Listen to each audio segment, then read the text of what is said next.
ఇది మిక్సింగ్ అనేది నా దగ్గర ఉండదు, నేను ఆర్డర్ చేస్తాను, బట్ ఇంజనీర్ డిసైడ్ చేస్తాను ఎంత లెవెల్ ఉండాలి.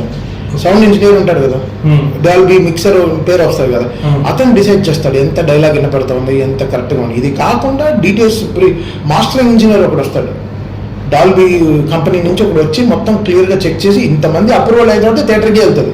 ఇది మ్యూజిక్ ఇష్యూవే కాదు, వీళ్ళందరూ మిక్సింగ్ బాగా చూసుకోవాలి మనల్ని అంటారు తప్ప మనం ఎమోషన్గా సౌండ్ ఇంత కావాలని చెప్తాం, బట్ డిసైడ్ చేసేది వాళ్ళే. ఇంత పెడితే మనకి థియేటర్లో ప్రాబ్లం వస్తుంది, ఇది పెడితే ప్రాబ్లం వస్తుంది.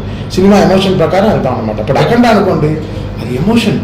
ఇంకా దేవుడి గుడిలో దేవుడికి అర్చన చేసేటప్పుడు ఇంకా పక్కన ఉండి వాయించేలాగా మాకు చేయాల్సిన పరిస్థితి వచ్చేసింది. ఇంకా బికాస్ ఆయన అలాంటి తాండవాలు తెచ్చేసాడు సినిమాలో. అలా దమ్ముడుకలు కొట్టి చెవులు దగ్గర కొట్టపోతే రాదు, మా గురుపంగా రావట్లే. మాట్లాడుతున్నప్పుడే చూడండి నాకు అలా లేచేస్తుందా. ఆ సినిమా మమ్మల్ని ట్రిప్కి తీసుకెళ్ళిపోయింది సార్. నేను చేయలేదు చెప్తున్నాను. నాలో శివుడు వచ్చి చేసేసాడు ఆ సినిమా. మళ్ళీ నన్ను ఇంకోసారి అఖండ చేయమంటే కష్టమే. నేనే ఇప్పుడు వెతుకుతున్నాను, నేను శివుడు కోసం వెతుకుతున్నాను. ఎక్కడ ఉన్నాడు నా శివుడు, మళ్ళీ నాలో రావాలని. నిజం బ్రదర్, చూడండి ఆ సినిమాలో ఏముంది, వాళ్ళకి ఏమి లేదు, దేవుడి కోసం చేసాం. దేవుడు కనపడ్డాడు, మాకు దేవుడు కనపడ్డాడు, చేసాం. నమ్మారు అందరూ. సినిమా ఎంత పెద్ద హిట్ అయింది. సో ఇట్స్ ఆల్ అది మమ్మల్ని ట్రాన్స్కి తీసుకెళ్తారు. ఇప్పుడు అఖండాకి 300 మంది మ్యూజిషియన్స్ పనిచేశారు. అసలు ఎంత మ్యూజిషియన్స్ పనిచేశారు అంటే అంత మ్యూజిషియన్స్ వర్క్ చేశారు. సినిమాకి నాకు 1.8 crores రెమ్యునరేషన్ అఖండాకి. ఫైనల్ బడ్జెట్ 3.5 కోట్లు అయింది.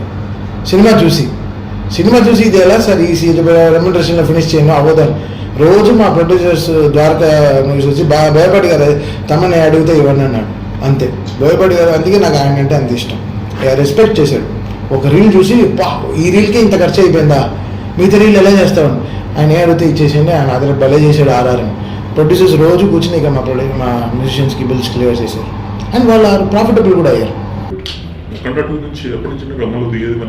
దిగేసాం ఆల్రెడీ. సాంగ్ ఇప్పుడు December 5th నుంచి ఒక సాంగ్ కూడా ఇచ్చేసాం. వర్క్ జరుగుతాం. నాకు అప్పుడు తెలివి ఉండేది కాదు, ఒక మ్యాడ్నెస్తో వెళ్ళిపోయేవాడిని. అన్ని సినిమాలు ఒప్పేసుకోండి. ఇప్పుడు అలా లేదు, చాలా జాగ్రత్తగా ఒప్పుకుంటాను. నాకు డిఫరెంట్, నా బౌల్ డిఫరెంట్గా ఉందా, నా ప్లేట్ మీల్స్ డిఫరెంట్గా ఉందా, పప్పు ఉందా, కూర ఉందా ఆలోచిస్తున్నాను. అంత డిఫరెంట్ మెనూ నా వల్ల చేయగలను, అప్పుడే దిగుతున్నాను. లేకపోతే నేను అన్ని సినిమాలు ఒకేలాగా ఉంటే నేను తీసుకోలేకపోతున్నాను. అది అయిపోయింది. అప్పుడు ఆ మెచ్యూరిటీ లేకుండా చేసేసాను. అప్పుడు copy cat, copy goat, copy ఎద్దు ఏవో అన్నారు, అన్ని అయిపోయాయి. ఇంకా మళ్ళీ ఆ స్పేస్కి మళ్ళీ వెళ్ళాము. సమ్ టైమ్స్ ఉంటాయి సార్. తెలివి గల వాళ్ళు జాగ్రత్తగా కాపీ కొడతారు, నాకు తెలివి లేదు, అందుకే డైరెక్టర్ కొడతారు.